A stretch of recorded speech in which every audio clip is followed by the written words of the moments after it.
Halo semuanya, selamat datang di channel Auto Driver. Volvo EX30. EX30 ini adalah Volvo yang paling compact dan Volvo dengan harga paling terjangkau, tapi juga sekaligus yang paling cute, yang paling menggemaskan untuk dilihat. Lihat ini modelnya seperti mobil konsep, tapi mobil ini sudah dijual, sudah diluncurkan di Indonesia dan sudah dijual dengan harga dari 890 juta rupiah sampai 1,16 miliar rupiah. Inilah first impression review dari Volvo EX30.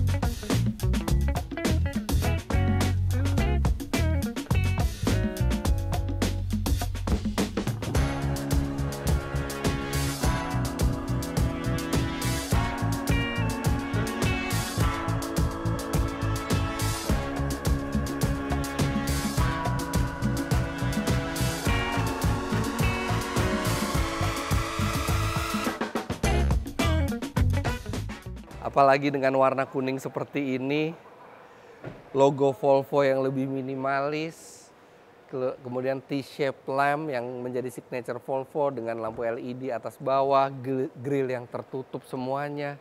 Ini bentuknya cute sekali, lihat proporsinya juga compact, kemudian dia menggunakan velg seperti aero wheel seperti ini yang aerodinamis sehingga makin mirip mobil konsep. Ini by the way ukurannya adalah 245/45 R19. Jadi dia cukup lebar dan cukup besar. Warnanya juga two-tone. Kemudian emblem EX30-nya di sini, lampu belakangnya lihat model garis-garis bukan hanya di bagian belakang tapi juga di pilar C-nya ini, pilar paling belakangnya ini juga ada lampunya seperti ini. Yang ini bukan hanya untuk model yang cute tapi juga pasti menambah unsur keselamatan karena ya lagi-lagi ini sebuah Volvo. Ketika kita membeli sebuah Volvo, nggak peduli mau itu yang ukurannya kecil, mau ukurannya besar, pasti sisi safety-nya sudah sangat diperhatikan. Karena saya sudah pernah ke pabrik Volvo, saya sudah pernah ke crash test-nya Volvo. Mereka melakukan crash test 300 kali dalam setahun. Hampir setiap hari mereka melakukan crash test. Bagasi ya, Anda bisa lihat bukan yang terbesar untuk kelas SUV, tapi dia cukup dalam. Dan dia bisa ada 2 tingkatan. Jadi dia masih cukup praktis buat ke perjalanan ke, ya nggak usah jauh-jauh lah, mungkin keluar kota tapi yang nggak terlalu jauh. Tapi ini belakangnya, aduh, lucu sekali mobil ini, secara desain sangat menggemaskan. Mobil ini full elektrik. Dan Volvo juga bilang carbon footprint yang ditinggalkan oleh mobil ini adalah terkecil dari semua Volvo yang pernah dibuat. Jadi ini adalah Volvo yang paling ramah lingkungan. Ada 2 jenis baterai yang dijual di Indonesia, yaitu yang tipe 51 kWh yang kecilnya. Itu bisa melajukan mobil ini klaimnya 337 km.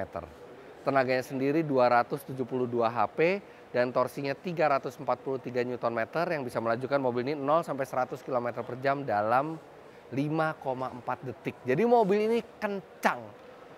Yang itu harganya 890 juta rupiah. Tapi untuk tipe yang di sebelah saya ini adalah tipe yang tertinggi. Dia menggunakan baterai 69 kWh yang bisa melajukan mobil ini sampai 476 km. Tenaganya sama, 272 HP dan 343 Nm. Yang unik adalah Volvo mengklaim tipe yang baterainya lebih besar ini walaupun tenaganya sama dan bobotnya lebih besar, ternyata 0-100-nya lebih cepat, 5,1 detik. Nggak ngerti kenapa bisa seperti itu. Tapi menurut Volvo ada tune yang berbeda. Mereka tidak mengeluarkan berapa pastinya tenaganya, tapi yang di spec sheet masih 272 HP. Tapi kalau misalnya akselerasinya bisa lebih kencang 0,3, 0-100 5,1 detik, artinya mestinya tenaga atau torsinya lebih besar lagi dari itu. Untuk penggeraknya baik yang baterainya kecil maupun yang baterainya besar sama-sama menggunakan konfigurasi penggerak belakang. Sementara Volvo-Volvo lainnya yang bisa Anda lihat di Gias ini, dia platformnya tidak dedicated untuk listrik. iX ini memang dari awal dedicated untuk listrik. Ini platform terbaru dari Volvo yang iX ini. Jadi semestinya ada front trunk di depan. Apalagi ini mobil penggeraknya belakang. Apakah ada? Dan ada. Anda bisa memasukkan barang walaupun tidak banyak di sini, tapi ya mungkin untuk portable charger lah Anda bisa taruh sini gitu kan. Dan bicara tentang charger, charging port mobil ini ada di belakang kiri. Mobil ini bisa di-charge dengan AC, listrik rumah, atau DC. DC-nya bisa sampai 150 kW, yang artinya 10-80% mobil ini hanya membutuhkan waktu sekitar 27-28 menit, tidak sampai 30 menit untuk mengisi semua listrik dari 10-80% kalau kita dapat yang 150 kW.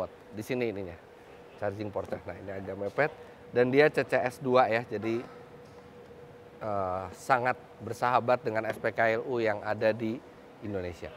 Sekarang kita lihat dalamnya.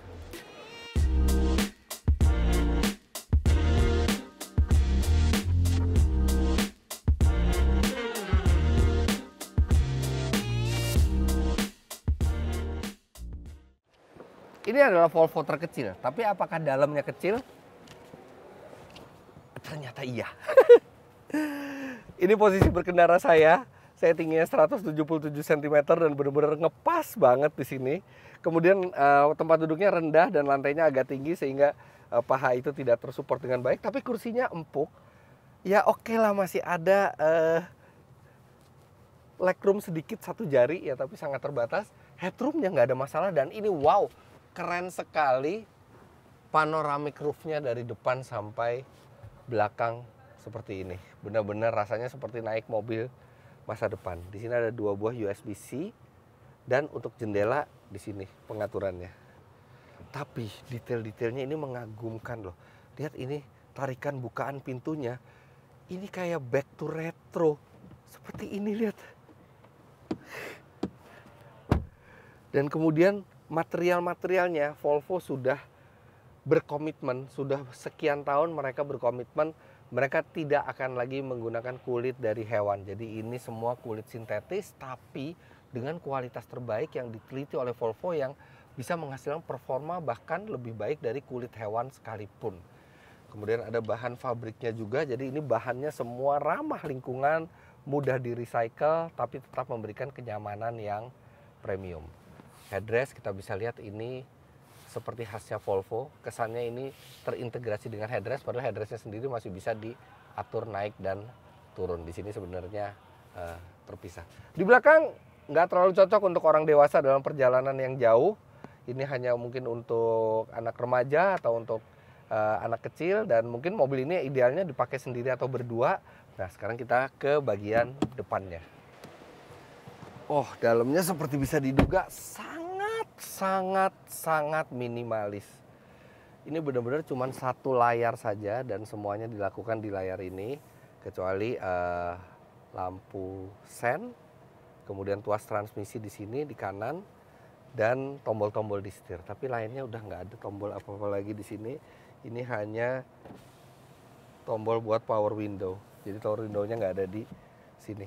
Dan ini banyak desain, elemen-elemen desain yang menarik ya. Lihat ini dari bentuk ventilasi AC-nya dengan ada ambient slide-nya di sini. Ini seperti mobil konsep ini interiornya. Di sini juga ada ambient slide yang berpendar. Kemudian Anda bisa lihat ini sandaran tangannya mengambang. Material-materialnya material ramah lingkungan. Dan ini masih tetap soft ya di sini. Kemudian nih di depan ada sistem speaker Harman Kardon yang memanjang dari kanan sampai kiri. Ini interiornya bukan interior yang rumit, Justru ini sangat simpel, tapi sangat-sangat berkelas dan sangat-sangat memiliki nilai seni. Nah sekarang untuk layar infotainmentnya sendiri, ini biasa sekali. Unsur artnya malah agak kurang di sini. Fontnya itu font yang biasa sekali.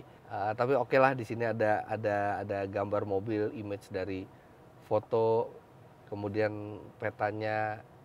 Oke lah, standar, semuanya bisa dilakukan di sini. Dan di sini ada petunjuk transmisi semua di sini, kecepatan semua di sini. Karena di sini tidak ada lagi instrumen, benar-benar semuanya di sini. Jadi ini mirip-mirip seperti Tesla ya, konsepnya ya, semua di layar tengah ini. Posisi nyetir, ini dia diatur secara manual.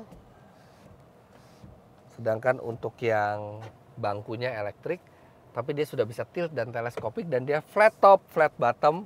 Posisi berkendaranya juga sangat ergonomis. Dia juga sudah dilengkapi dengan sistem ADAS ya. Jadi di sini ada Advanced Driver Assistance Systemnya, serta wireless charger di sini. Kemudian di sini ada laci yang sangat menarik bukaannya. Ya Allah, ini bener-bener unik, nggak ditemukan di mobil lain yang bentuknya seperti ini. Sedangkan untuk yang di tengahnya ini, apakah dia bisa maju atau mundur? Oh, tidak bisa. Ternyata dia sudah fix di sini, tapi di belakang sini masih ada penyimpanan lain. Di sini apakah masih ada? Oh, ada laci, tapi lacinya pasti harus dibuka dari layarnya ini. Oh ini dia. Oh ini glove box yang ini. Oh ada laci lagi di sini. Ada glove box. Spion juga dari sini semuanya. Ini nggak terlalu mudah sih, tapi ya bikin nggak ada tombol-tombol lain, semuanya dilakukan di sini. Ngatur spion pun di sini, dan by the way ini spionnya keren sekali, seperti tanpa bezel ya, benar-benar bezel-less. Dan ada satu yang sangat unik di mobil ini adalah bagaimana cara kita mengatur tempat duduk, dan saya harus perlihatkan dari sebelah kanan. Oke, nah ini yang saya maksud. Biasanya namanya tombol electric seat itu ada beberapa tombol, ada untuk maju mundur, ada untuk reclining, itu biasanya terpisah bentuknya seperti kursi. Ini cuma satu, dan ini sangat simpel. Dia bisa maju, dia bisa mundur, dia bisa naik, dia bisa turun, dia bisa di-rotate seperti ini untuk ininya recliningnya. Simple banget, nggak ada tombol lain ya, benar-benar cuma satu knob seperti ini. Nah ini pintunya membukanya hampir 90 derajat ya. Lihat ini, tadi yang saya bilang yang benar-benar seperti retro, chrome lagi. Terus di sini yang mengambangnya. Dan untuk laci, sepertinya memang nggak ada laci di sebelah kiri, hanya ada glove box di tengah. Karena tidak ada tombol untuk membukanya sama sekali. Tapi ya anyway, ada penyimpanan di sini yang cukup besar juga, dan secara kepraktisan masih nggak masalah. Mobil ini punya banyak penyimpanan walaupun space-nya tidak besar di dalamnya.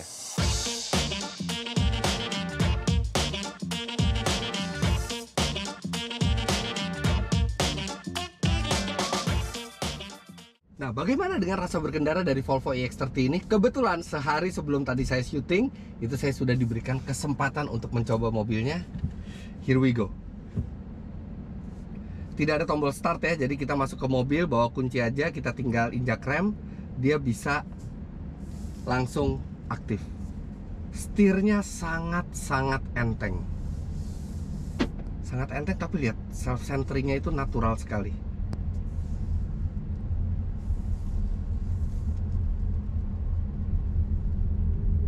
Kita gas. Oh, ini kuat sekali tenaganya. Kuat sekali tenaganya. Dan dia bukan model EV yang tenaga itu langsung dikeluarkan semua di awal. Ada gradualnya, ada secara bertahap tenaga itu dikeluarkan, jadi rasanya tuh natural. Nih ya, saya injak gas, normal. Wah, tiba-tiba kuat. Bukan yang dah gitu, enggak. Jadi ini mengurangi rasa tidak natural yang kadang-kadang bisa bikin orang pusing gitu ya kalau naik mobil EV. Ini semuanya natural. Oke, bantingannya dewasa, bukan bantingan yang empuk, tapi juga tidak bisa dikatakan yang keras sampai membuat tidak nyaman gitu, enggak juga. Ya khas EV ya, bobotnya di bawah, jadi dia memiliki center of gravity yang rendah, beloknya lebih lincah. Dan semakin bertambah kecepatan, setirnya juga bertambah bobotnya, tapi tetap terasa enteng. Sekarang kita akan coba one pedal drive-nya. Kita aktifkan, apakah dia bisa sampai berhenti.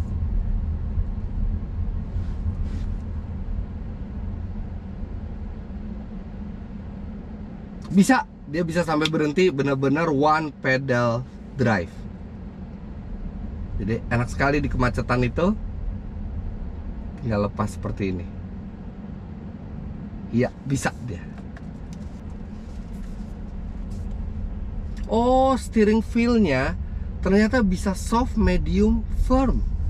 Begitu kita masukkan ke soft, wah ini malah lebih enteng lagi. Begitu firm, nah dia mulai ada bobot. Oh, nice. Jadi kita bisa pilih bobot setir sesuai dengan keinginan kita. Yang saya belum temukan adalah mode berkendaranya. Di mana memindahkannya? Di driving settings hanya ada drive supportnya, pilot assist, fitur radar, berat setir, one pedal drive. Tidak ada ini. Tidak ada mode berkendara yang bisa saya temukan. Mungkin ada atau tidak ada, tapi saya belum nemuin. Ini bahkan di turunan pun one pedal drive-nya bisa sampai berhenti ya.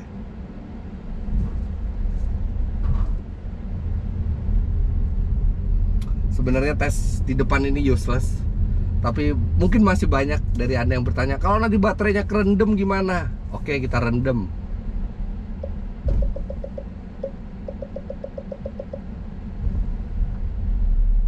Nah, ini genangan airnya ini cukup untuk membasahi semua bagian dari baterainya.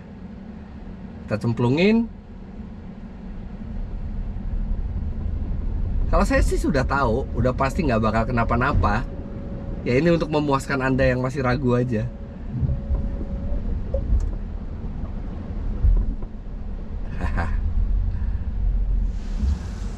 Wiper langsung bekerja, auto wipernya.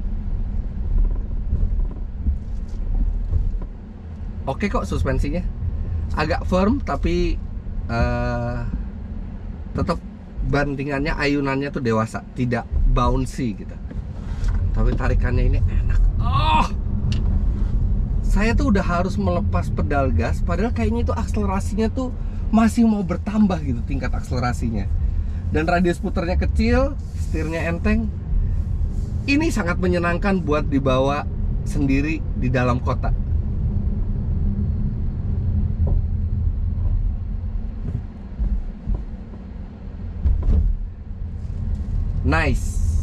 Nice compact Volvo.